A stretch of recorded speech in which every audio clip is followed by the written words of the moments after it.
সাইপ্রাসের অর্থনীতি সাইপ্রাসের অর্থনীতি প্রধানত সেবা খাতের উপর নির্ভরশীল, বিশেষ করে পর্যটন, আর্থিক সেবা এবং জাহাজ রেজিস্ট্রেশন।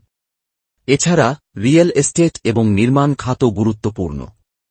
শিল্প, ব্যবসা, কৃষি ও পর্যটন। শিল্প খাতে খাদ্য প্রক্রিয়াকরণ, পানীয়, রাসায়নিক এবং টেক্সটাইল উল্লেখযোগ্য। কৃষি খাতে সাইট্রাস ফল, আলু এবং দ্রাক্ষার উৎপাদন হয়। পর্যটন সাইপ্রাসের অর্থনীতির একটি প্রধান স্তম্ভ, যা জিডিপির উল্লেখযোগ্য অংশ অবদান রাখে। বিশ্ব অর্থনীতিতে অবস্থান। সাইপ্রাসের অর্থনীতি আকারে ছোট, তবে এটি ইউরোপীয় ইউনিয়নের সদস্য হওয়ায় আন্তর্জাতিক বাণিজ্যে অংশগ্রহণ করে। মাথাপিছু আয়।